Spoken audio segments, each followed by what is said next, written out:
नमस्कार दोस्तों, स्वागत है आप सभी का मेरे YouTube channel Mayank study point पर। मैं हूं आपका होस्ट मयंक साव और आज का हमारा वीडियो स्टैटिस्टिक्स का है, जिसके अंदर आज हम लोग जानेंगे कलेक्शन ऑफ डेटा के बारे में। तो चलिए वीडियो में आगे बढ़ते हैं। और वीडियो में आगे बढ़ने से पहले मेरी आप सभी से एक रिक्वेस्ट है कि अगर आप लोग चैनल पर न्यू है तो चैनल को प्लीज़ सब्सक्राइब करें और शेयर करें अपने दोस्तों को, अपने फैमिली मेम्बर्स को जो कॉमर्स स्ट्रीम में पढ़ाई कर रहे हैं और जो कॉमर्स से रिलेटेड कॉम्पिटिटिव एग्जाम्स को फेस करने वाले हैं।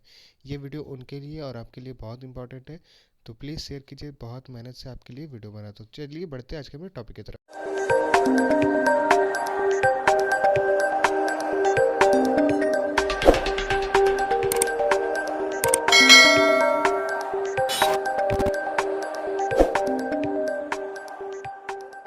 तो दोस्तों वीडियो में आगे बढ़ते हैं और देखते हैं कि आज के इस वीडियो में क्या क्या हम लोग सीखने वाले हैं।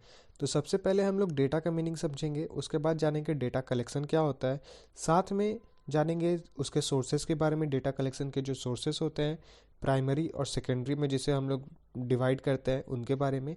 और आखिर में जानेंगे प्राइमरी सोर्सेज के मेथड्स के बारे में। तो शुरू करते हैं मीनिंग से। तो मीनिंग में हम लोग कलेक्शन ऑफ डेटा समझने से पहले डेटा समझते हैं कि डेटा क्या होता है।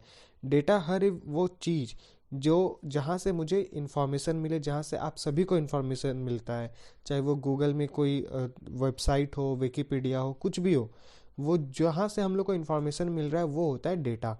वो डेटा न्यूमेरिकल में भी होता है, वो डेटा थ्योरी में भी होता है, जिसके थ्रू हम लोग उस डेटा को मेज़र करते हैं, एनालाइज करते हैं, उनके डेटा को अच्छे से फाइंड करते हैं, उन पे रिसर्च करते हैं, उनके प्रॉब्लम्स का आंसर देते हैं, उनके उनके अंदर से आउटकम्स निकालते हैं, इनपुट डालकर कुछ आउटकम्स निकालते हैं, फोरकास्ट करते हैं हर एक डेटा को।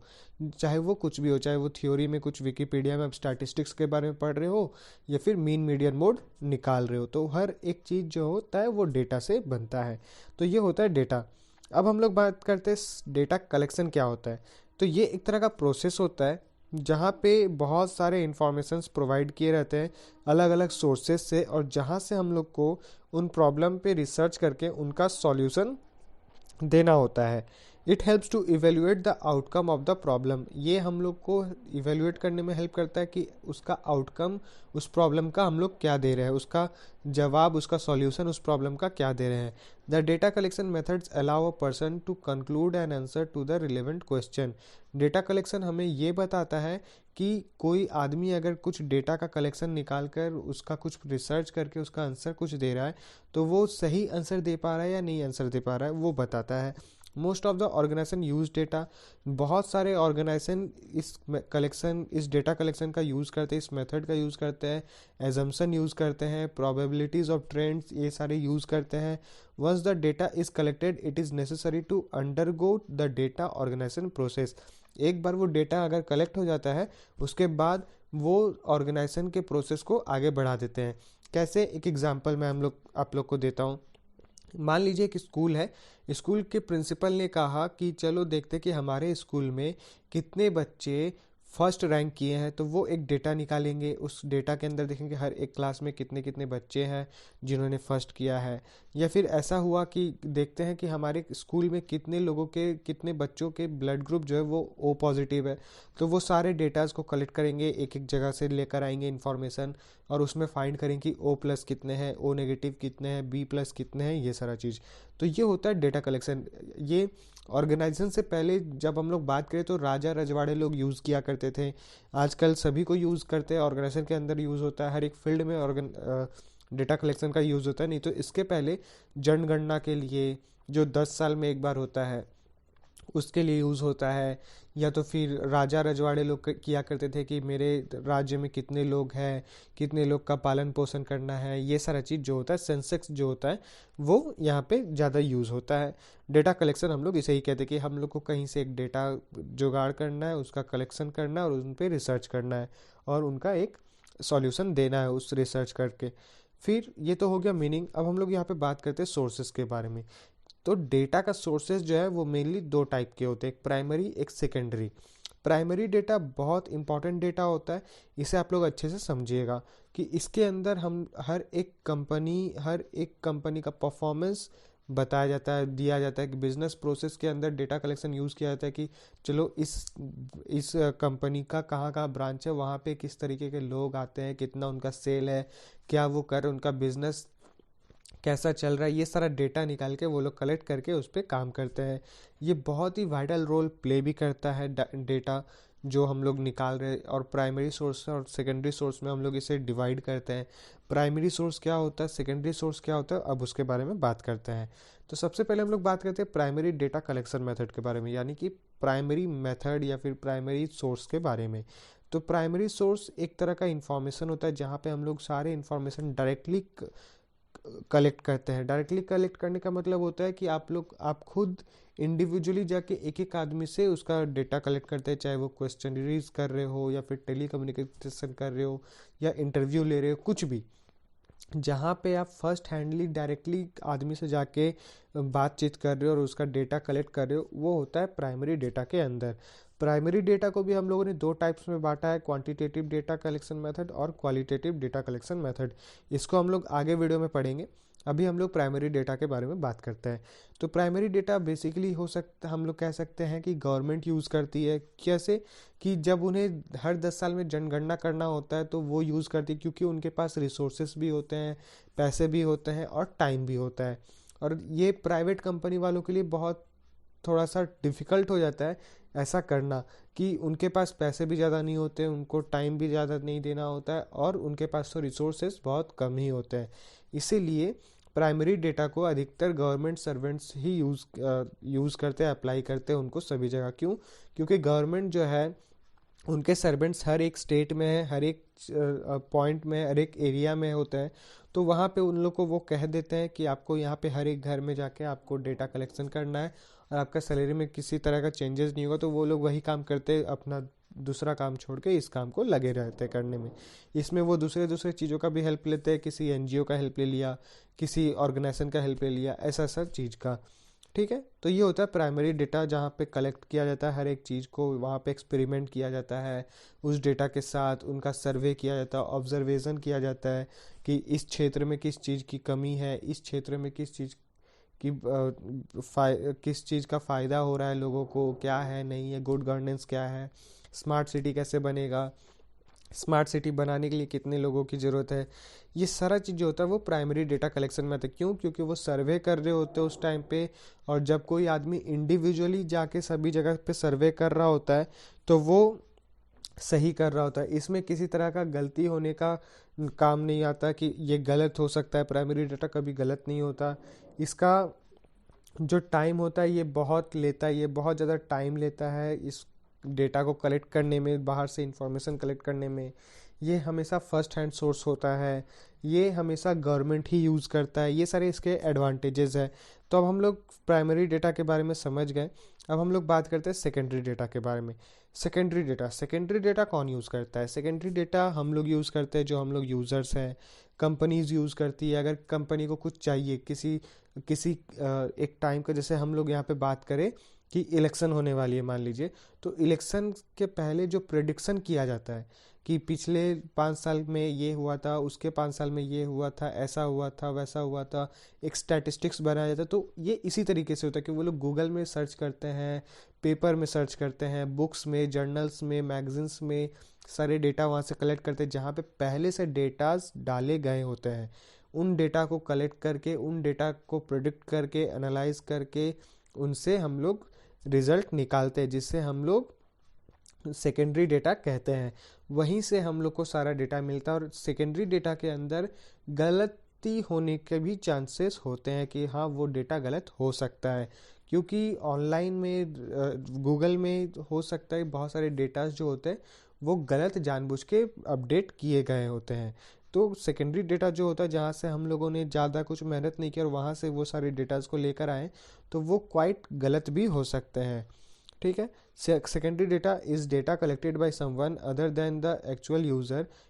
सेकेंडरी डेटा भी वही यूज़ करता है, वो लेकर आता है जो उस डेटा के लिए लगाया गया, जिसे उस डेटा के लिए काम में लगाया गया। मान लीजिए एनजीओ, गवर्नमेंट ने एनजीओ का काम दिया, अब एनजीओ जाके आराम से जैसा उसको समझ में आ रहा है वैसा वो डेटा कलेक्ट कर रहा है।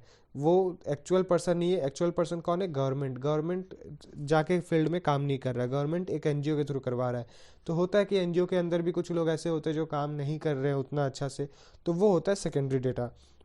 It means that the information is already available हो सकता है एनजीओ वाले क्या करें कि अपने पुराने डेटा को ही लेकर आ जाए कलेक्ट करके और उसे बता दे दूसरे के सामने, उन्हीं को एनालाइज करना पड़े, उन्हीं को वो सारे जितने भी डेटाज को लेकर आ रहे, वो इन्फॉर्मेशन कलेक्ट कर रहे, हो सकता है वो मैगजीन से लेकर आ रहे हैं, न्यूज़पेपर से लेकर आ रहे, बुक से, जर्नल से, या फिर रेडियो से, कहीं से भी ऐसा जगह से लेकर ला रहे और कलेक्ट करके उसे बता रहे हैं। इट में बी इधर पब्लिश डेटा और अनपब्लिश डेटा, और इसी डेटा को हम लोग ऐसा भी कह सकते हैं कि वो पब्लिश्ड भी है और अनपब्लिश्ड भी है। तो ये हुआ सेकेंडरी डेटा। अब हम लोग मेथड्स के बारे में बात करते हैं जो हमारे प्राइमरी सोर्सेज के मेथड्स है। तो पहला मेथड आ जाता है quantitative data collection method. Quantitative data collection method क्या होता है? It is based on mathematical calculation using various formats like close-ended question, correlation and regression methods, mean, median, mode, measures. This method is cheaper than qualitative data collection method and it can be applied in a short duration of time. Quantitative data collection में क्या होता है कि आपको एक quantity में data दे दिया गया, एक नंबर वाइज डेटा दे दिया गया है, जहाँ पे आपको कोरिलेशन रिग्रेशन निकालना होता है, उस क्वेश्चन का सॉल्यूशन देना होता है, जो मैथमेटिकल कैलकुलेशन के थ्रू होता है, चाहे वो मीन मीडियन मोड हो या कुछ भी हो। एक ऐसा डेटा जहाँ पे आपको ऐड करके बताना है, जहाँ पे मल्टीप्लाई करके बताना है, लेस करके बताना है, वो होता है क्वांटिटेटिव डेटा कलेक्शन मेथड, जहाँ पे आपको एक डेटा पहले से दे दिया रहता है, उन्हें कैलकुलेट करना होता है अलग अलग फॉर्मेट में, मैथमेटिकल कैलकुलेशन को यूज़ करके, अलग अलग फार्मूला यूज़ करके, और उन्हें बताना पड़ता है ड्यूरिंग द टाइम, या फिर एक छोटा सा टाइम के अंदर, छोटा टाइम के अंदर आपको, कम से कम टाइम के अंदर आपको रिजल्ट देना होता है। ये होता है क्वांटिटेटिव डेटा कलेक्शन मेथड्स। अब हम लोग बात करते हैं क्वालिटेटिव डेटा कलेक्शन मेथड के बारे में, जो हम लोग का प्राइमरी सोर्स का दूसरा पॉइंट है। It does not involve any mathematical calculation, तो ये किसी तरह का मैथमेटिकल कैलकुलेशन को इन्वॉल्व नहीं करता है। This method is closely associated with eliminates that are not quantifiable. ये मेथड बहुत ही ज़्यादा एसोसिएट होता है जिनका एलिमेंट्स क्वांटिफिएबल से रिलेटेड नहीं है। This qualitative data collection method includes interview, questionnaires, observations, case studies, etc. और ये क्वालिटी डेटा कहाँ से कलेक्ट किया जाता है? ये कलेक्ट होता है किसी इंटरव्यू से, क्वेश्चनरीज से, ऑब्जर्वेशन से, केस स्टडीज से, एक्सेट्रा। तो जैसे कि क्वेश्चनरीज हम लोग कह सकते हैं, ऑब्जर्वेशन कह सकते हैं, केस स्टडी कह सकते हैं कि हम लोग वो डेटा कहीं से लेकर आए हैं और उस डेटा पे रिसर्च करने के बाद हम लोग एनालाइज कर रहे हैं, उनको अल्टरनेटिव तरीके से हम लोग डिपेंड कर रहे हैं, उनको डेटा को अपडेट कर रहे हैं। ऐसा इंटरव्यू में आपसे सवाल पूछा जा रहा है, या फिर क्वेश्चनरीज यानी कि आपको एक गूगल फॉर्म दे दिया, वहाँ पे आपको फिल करना पड़ रहा है। तो ये सारा चीज़ होता है क्वालिटेटिव डेटा कलेक्शन मेथड के अंदर। There are several methods to collect this type of data. इसके कुछ मेथड्स होते हैं जो ये डेटा को सही तरीके से कलेक्ट करते हैं। पहला आता है observation method. Observation method is used when the study relates to behavioural science. This method is planned systematically. It is subject to many controls and checks. Observation method क्या यूज़ करता है? वो यूज़ करता है स्टडी रिलेटेड में, वो use आता है जो बिहेवियरल साइंस के अंदर होता है। This method is planned systematically. ये मेथड एक सिस्टमेटिक तरीके से प्लान किया रहता है।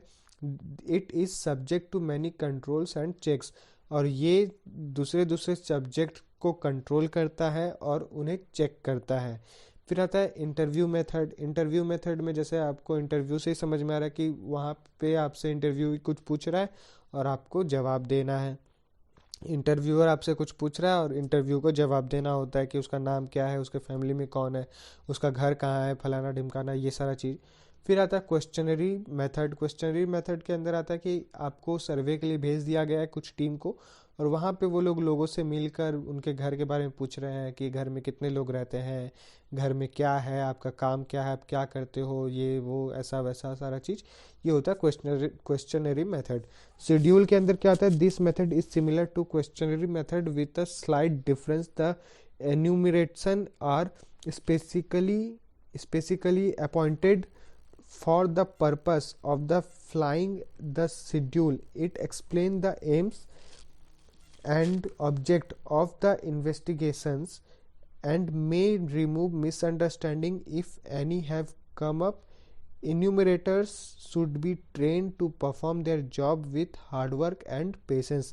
शेड्यूल में क्या होता है, ये एक क्वेश्चनरी टाइप का मेथड होता है जहाँ पे वो क्वेश्चनरी से थोड़ा सा डिफरेंस रहता है, जहाँ पे वो क्या काम करता है उसका मेन पर्पस होता है कि जो भी शेड्यूल किसी आदमी को दिया हुआ है उसको फुलफिल करना, उसको भरे रखना. It explains the AIIMS and objective, जो ये उस चीज़ को बताता है जो किसी इन्वेस्टिगेशन में जो टारगेट होता है उसका, कि तुम्हें इतने टाइम में इतना सारा टारगेट को पूरा करना है, उसका गोल जो होता है उसको बताता है, उसको एक्सप्लेन करता है. लोगों के बीच का अंडरस्टैंडिंग को ठीक करता है. मिसअंडरस्टैंडिंग जो लोगों के बीच में हो रहा है कि अच्छा ये पूछने आया, इसका कारण क्या है, क्यों पूछ रहा है, ऐसा वैसा जो भी होता है फील्ड में, जो भी काम गलत इंटेंस क्रिएट करता है उनको ठीक करना, उनको रिमूव करना और सही तरीके से लोगों को ट्रेंड करना उनके जॉब के लिए, ताकि वो पेशेंटली और हार्डवर्कली काम को पूरा कर सके. तो ये तो था मेथड्स. तो दोस्तों आज के लिए बस इतना ही. उम्मीद करता हूँ कि आप सभी को मेरा वीडियो पसंद आया होगा. तो जाते जाते वीडियो को लाइक करें और अगर आप चैनल पे न्यू हैं तो चैनल को सब्सक्राइब करें. प्रेस करें बेल आइकन को भी, ताकि आपको हमारे आने वाले वीडियो का नोटिफिकेशन तुरंत मिले और आप उसे मिस ना कर सके. तो मिलते हैं हमारे अगले वीडियो पे, तब तक के लिए जुड़े रहे मैं स्टडी पॉइंट के साथ. वीडियो को पूरा देखने का आपका बहुत बहुत शुक्रिया.